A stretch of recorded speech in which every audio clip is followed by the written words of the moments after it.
Good morning, Ella, and good morning, colleagues in both Ireland and in the UK, and also to all of the stakeholders who are joining our webinar today. I understand that there have been some technical difficulties. I think we had up on 700 people who had registered to attend this webinar.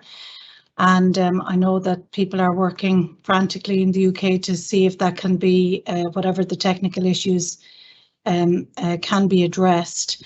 But just to advise that the webinar is being recorded, and we will make it available to people after today's event and to all people who had registered.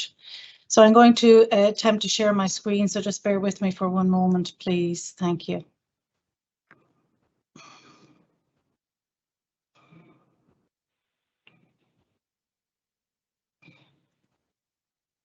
So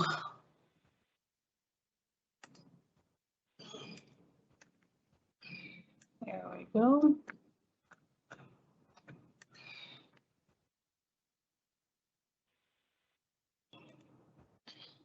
Okay, so my name is Louise Byrne. I'm head of Brexit and International Trade Division, and today I'm going to talk to you about trading between Ireland and Great Britain. As well as getting ready for the 1st of October, I am also going to reflect on the Trade and Cooperation Agreement and on our experience in trade since the 1st of January this year. So, as people know, the EU-UK Trade and Cooperation Agreement was agreed on the 24th of December last year. And of course, the agreement has avoided the some of the worst outcomes of a no-deal Brexit. So under the agreement, we have no tariffs or quotas on goods traded between the EU and the UK, provided, of course, that they can prove origin. And although tariffs have been avoided, the way trade happens between the EU and Great Britain has changed. It is no longer frictionless. There is an SPS chapter in the TCA, however, no equivalence mechanisms were agreed. Therefore, all imported animals, plants and food must comply with relevant EU and UK requirements, resulting in trade friction. The EU SPS rules have applied since the 1st of January. There are customs formalities that apply to trade in both directions. Outside of the EU, the UK government is now setting its own import policy and is adopting a phased approach to those import controls, the first phase of which commenced on the 1st of January 2021. The requirements in the main are that the exporter must be on an approved list of establishments eligible to export to the UK. The consignment must be pre-notified on IPAS, and there's a requirement for a health cert. Of course, the protocol on Ireland, Northern Ireland, which was agreed between the EU and the UK government, means that no checks happen between Ireland and Northern Ireland, other than those that were already in place and that were required by EU law. The TCA includes an extensive governance framework, including a partnership council, which has overall responsibility for the agreement. There's a trade partnership committee, which deals with almost all aspects of trade and includes a number of trade specialised committees, including on SPS. Apologies now, but something has happened. Can people hear me? I can hear you very well. Yeah, we can still hear you. Can you see my slides? Because I'm not seeing my slides. We can still see them. Okay, that's fine. That's great if you can. Fantastic. Okay, so just in relation to the trade specialised committees, it includes one on SPS matters, and that SPS trade specialised committee is expected to meet in September or October this year. In terms of the Irish agri-food trade for 2020, these figures are based on some CSO statistics. So Ireland's total agri-food exports for 2020 totaled 14.2 billion, while our imports totaled 10.2 billion. The CSO stats show that the UK is and will continue to be a significant economic partner for Ireland's agri-food sector. It's clear since the graph shows the trend in that trade since the decision of the UK to leave the EU in 2016, and our exports of agri-food products to the United Kingdom totaled 5.3 billion in 2020, which was a 4% decrease on our 2019 stats, and it accounted for 37% of total Irish agri-food exports in 2020. That was down from a high of 41% in 2018. Imports from the United Kingdom accounted for 45% of total Irish agri-food imports in 2020. So obviously, the trade flows with the UK have been impacted by the decision of the UK to leave the EU, and in particular since the 1st of January. So the trade flows with the UK remain below previous levels, with operators and supply chains adapting to the new trading environment. Exports of agri-food products to the UK are recovering compared to earlier in the year. And from January to May this year, we see that Irish agri-food exports to the UK are up 4%, while imports are down 29% compared to the same period. The imports from Great Britain are down more, and our imports from Northern Ireland are up. It's clear to me that there are a number of factors influencing trade statistics and trade data, which of course are very volatile and are influenced by many factors, including COVID, stockpiling effects, people adjusting to the new regulatory environment, and it's clear that more trade data is going to be needed to provide a clearer picture on the Brexit impacts. In terms of our preparations for and our operational experience in implementing EU import requirements since the 1st of January. So firstly, to say there was significant investment in infrastructure, staff and IT resources by the state in order to implement the EU import requirements. There was also significant investment by stakeholders in preparing for those changes, and good efforts were made to comply with the regulations since the 1st of January. It's fair to say that there have been some delays in trade flows, and state agencies have been engaged in addressing underlying issues, including engaging directly with companies and representative groups.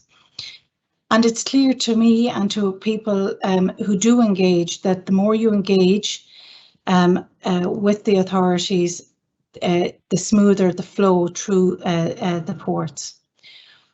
We've had a very strong feedback loop from our stakeholders across multiple fora, and including with the UK authorities. This has been very important in terms of ironing out some issues that occurred in the early days since the 1st of January. And that engagement has continued since. And now we're flipping that engagement around with obviously a significant focus on the 1 October requirements. I'd like to point attendees to a webinar that was held on the 7th of July, and the recording is available for people to watch that. There were some very useful learnings for everybody in that webinar, and I'd encourage people to look at it. In terms of the scale of the challenge, and I say this because in the previous hour we've heard a lot about the importance of contacting, or a few references to contacting the BCP to get clarification. If I have learned anything over the past year, it is about the importance of clarity on the detailed granular requirements. And that is essential for both the authorities and for stakeholders in order to prepare fully and in order to meet those requirements, the UK import requirements. By way of example, we carried out around 3,500 checks at Dublin Port, on imports from third countries in 2020. Since the 1st of January, around 29,000 Common Health entry documents were lodged for Dublin Port, and DAFM has dealt with over 44,000 emails and 8,000 phone calls in that period. That is a very significant challenge.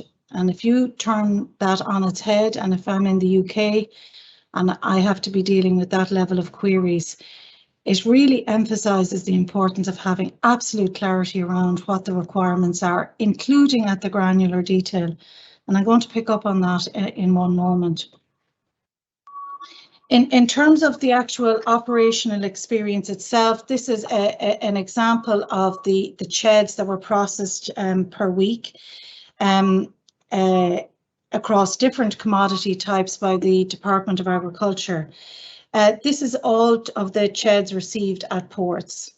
And there were around 32,500 CHEDs received since the beginning of the year, and about 72% of those had an origin in Great Britain. The most common product type to be inspected were composite products, accounting for nearly 8,000 of the 32,000 CHEDs received since the beginning of the year. There was around 2,400 businesses or individuals that have imported goods of interest to DAFM, and around 363 operators responsible for the consignment while it's moving.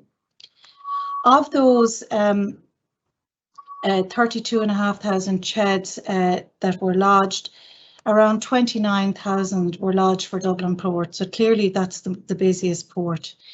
In terms of the rejected consignments, we've only had around 120 since the beginning of the year, and the vast majority of the rejected consignments were as a result of documentary errors. And Lorna is going to pick up this in her presentation on the trials to emphasise the importance of accuracy and attention to detail in completing the documents for the consignment that's travelling. In terms of our ongoing preparations to meet the UK import requirements, there are a range of activities to support Irish businesses exporting to GB are happening across government. There has been significant investment in IT systems in order to generate export health certs. Again, Lorna will pick this up in her presentation. We are obviously using the Traces system for exporting health certs for some commodities. That is an EU system. I would call out that, you know, we have seen that systems fail from time to time. We've witnessed that on the Irish side in terms of our experience since the 1st of January. And I think we have acted very swiftly with our colleagues in revenue and across government to address those operational issues.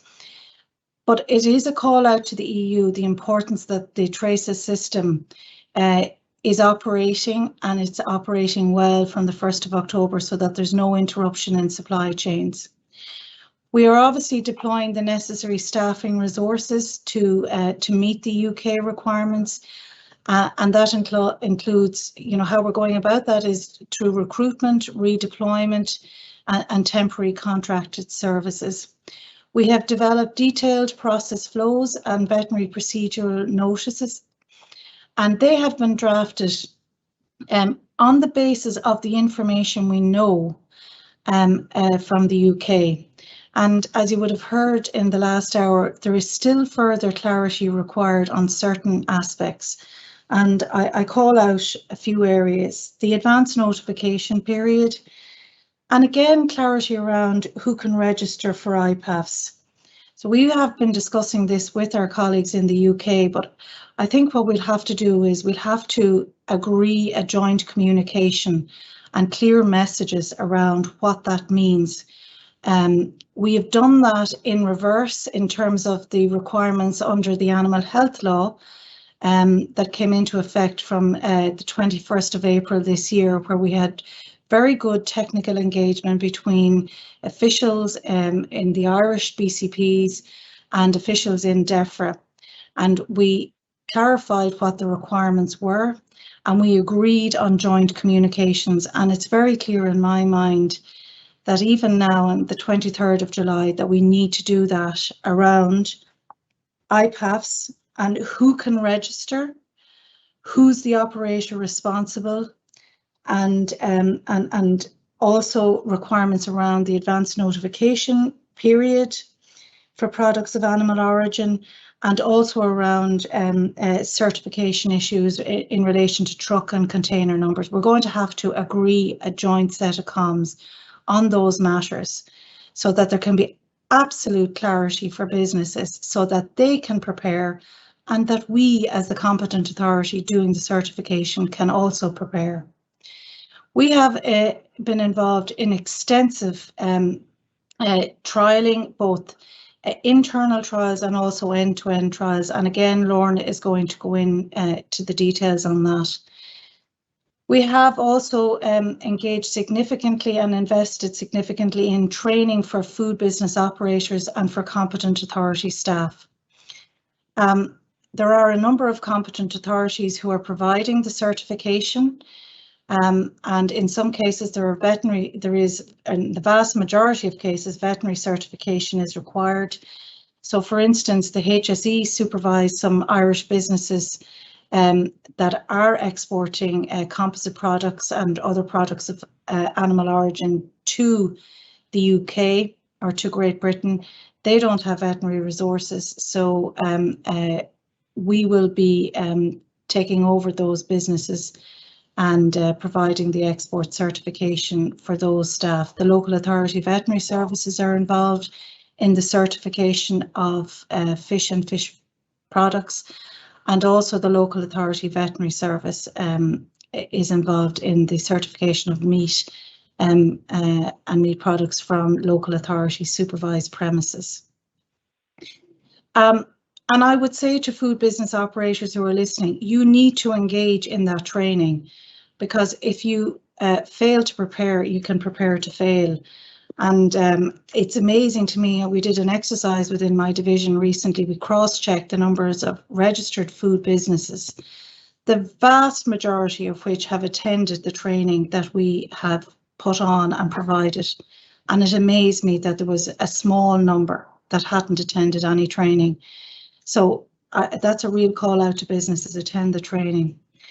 Again, the case studies, there are case studies being prepared on the basis of the trials that we've conducted, and they will be published. It's clear we can't do trials with every FBO and indeed every supply chain, but nevertheless, those case studies are being prepared and will be published before the end of, or early in August or before the end of July. There has been significant engagement with stakeholder representative bodies, with exporters directly, and also with other government departments and agencies. There's also been significant engagement with the UK authorities, including the Welsh Government around the BCP plans on the West Coast, including the Border Protocol Delivery Group on communications and end-to-end testing, and including obviously DEFRA and HMRC.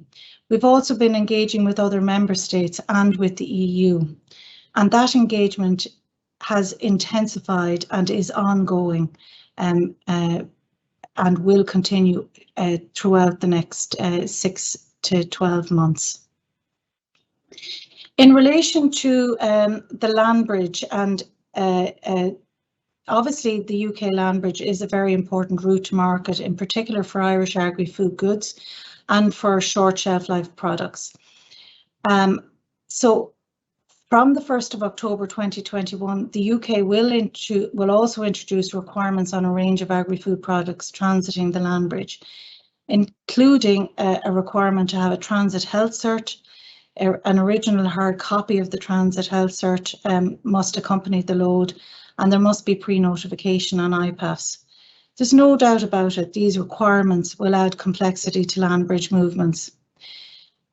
Somebody asked about the EU regulations and whether they also apply, and yes, the answer is they do. They also require goods move under customs transit procedure, and they require that SBS controls on animals and goods re-entering the Union. These rules are very detailed, and there is excellent guidance on the gov.ie/Brexit webpage around the requirements, the EU requirements for goods transiting the land bridge. It's fair to say that since the 1st of January, there have been some teething problems with goods transiting the land bridge re-entering France, and there is ongoing political and official engagement with France on the land bridge. Of course, there has also been a significant increase in the number of direct routes from Ireland to our now nearest neighbour, France, within the EU and other member states. And of course, where feasible, those direct routes avoid complexity. It is also true to say that the direct routes are more expensive, and that we expect that more goods will go back over the land bridge. But the requirements that the UK are setting in relation to land bridge consignments will have a significant impact on those decisions by Irish exporters to use the land bridge or not. So what can industry do? I just want to say absolutely clearly to everybody listening, from October the 1st, it will not be business as usual. Again, just a few key reminders to businesses. You must ensure your company is registered with revenue. You have to have an EORI number, and you must be familiar with customs requirements, both Irish and UK, in order to continue exporting to Great Britain. You must ensure your company is registered with the relevant competent authority so that you can request export health certificates. You must ensure your company is registered correctly on traces. To be eligible to export to the UK, you must be on a list of approved establishment and traces that the EU will give to the UK. I would really ask you to review your supply chain and ensure you know who is responsible for each step in the process. Map that out and mitigate any risk that you see along that supply chain, insofar as you can.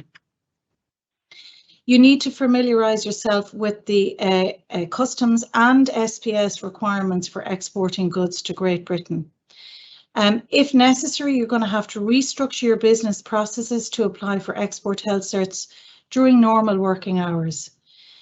The vast majority of export health certs required for the 1st of October require an official veterinarian to sign off on those health certs. There is not enough veterinarians to provide a 24/7 service, and businesses need to be alive to this. So restructure as best you can to ensure that you're looking for health certs within normal working hours. This will require conversations with your customers. A lot of the orders are known well in advance, and a lot are repeat orders, but there are changes to those orders, and they're matters that you need to discuss with your local VI, veterinary inspector. Again, calling out the importance of accuracy. Ensure your export certification application details are correct, and that the FBO has full traceability information and supporting documentation available to support certification requests.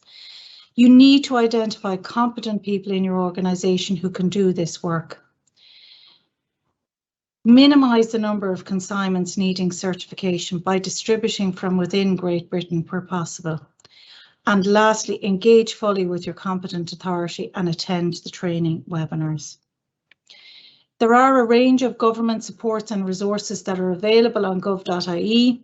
There are a range of supports and useful resources on the Department of Agriculture website, including recordings of presentations made by the department staff and details of upcoming webinars. There's also excellent resources on the HSE, FSAI, Board BIA and on the revenue web pages, and I would encourage people to look at those resources and avail of the supports that are available. So I'm going to end my presentation.